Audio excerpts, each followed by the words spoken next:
Good afternoon, everyone.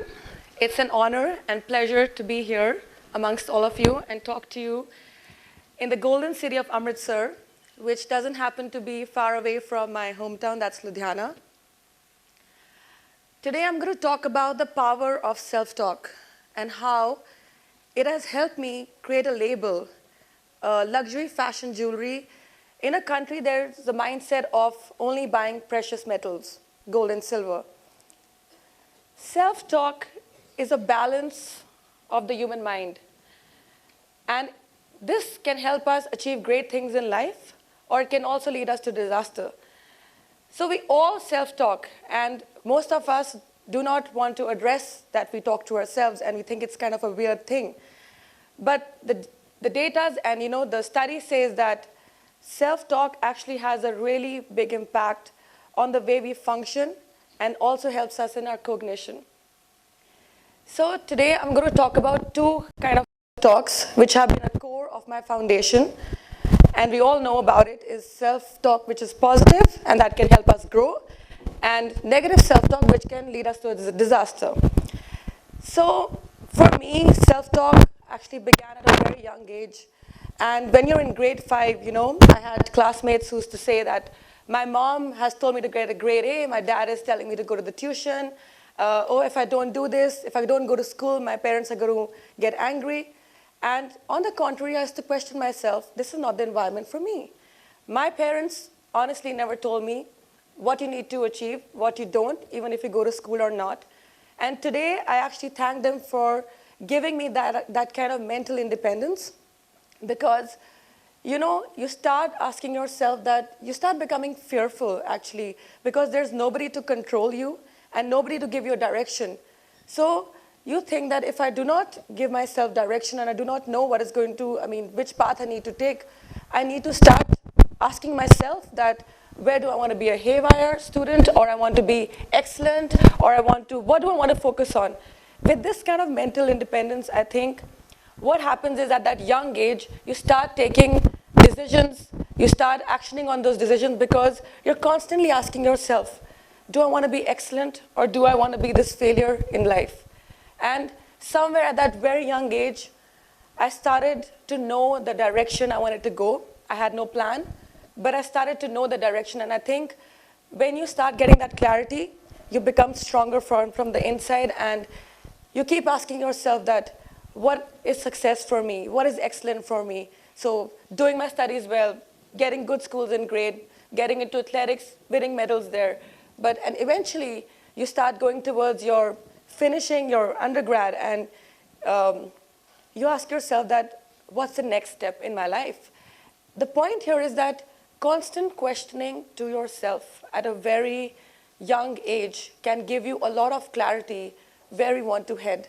And this, to me, was a gift given to by my parents. And myself, I've used it as a tool till today to kind of condition and discipline myself to where I want to get. So once I got into jewelry school, I was very proud because half the students in my class did not know what they wanted to do. And that kind of gave me some self-confidence. And I thanked my previous younger self that I had actually put myself in good discipline to head somewhere with a goal. And after my jewelry school, I took up a job which came to me. I was not excited about it at all. And I kept going, saying that I need to keep going. And that also built up a different avenue for me. And I trained in precious jewelry, and I got taken into a job that was into fashion, accessories. We worked with a lot of brands from abroad, the Arcadia group, the Inditex group. And that kind of opened my vision that there was an immense over there where I could explore my potential. And I kept going. I just felt that I asked myself these questions. I've trained in something else, but I'm going to do something else. And I kept going because it was making me feel good. And constantly my question and the fight with me and myself was, is this the direction I'm happy to go in? And I felt yes. And the moment I started, I finished my job, I took a place to start my own thing. And it was just me, my one jewelry developer with me, and I built a collection with no plan. I had no plan absolutely where I was going. I just started building a collection. And Kavya happened to be studying in GI at that point of time. So she told me, why don't you send me the collection? And I see probably it can do well at a fair. And a buyer picked it up, and we started doing the first order we did was via that buyer in the US. And for a year and a half, I built really strong potential clients. The business was good. I was very young, and I was unhappy a bit from the inside because I constantly asked myself that, is this what I want to do? I've come to this point that I'm pretty okay with what I'm doing. I'm successful, but is this what is making me happy? And that's the point I just asked myself that, okay, I have a great thing going, but I need to transition into something else, which is going to be a stronger passion for me. And that point of time, the kind of brainstorming had to do with myself and all sort of negative talks coming that, is this going to be successful? Is it not going to be successful? We live in a country which is, even my mom and lots of traditional people, they think that gold and diamond is an investment, and we do not believe that design has a superior value. But at that transition, leaving everything and going, I had actually built a strong foundation in myself. And how I did this was through negative self-talk. And what is negative self-talk? I mean, it's nothing negative. It's actually planning plan B. You think and build strategies and work into the eventualities of failure. You think that, okay, my plan is definitely going to work, but I definitely need to think that what can be the next wrong thing that can go ahead even if I take this step. So it's actually preparation to become unconquerable. And the moment you conquer fear, the moment you conquer what is going to be your failure, the moment you've thought about that failure in your head and plan for plan B, anything can come, and even the failure can happen.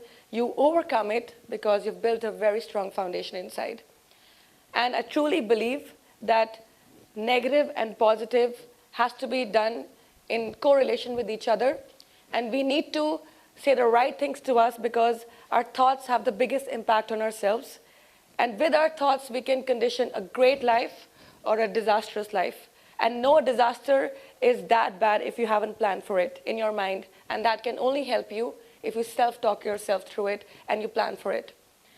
I would leave on a note by Henry Ford saying, whether you can or you can't, you're always right. Thank you so much.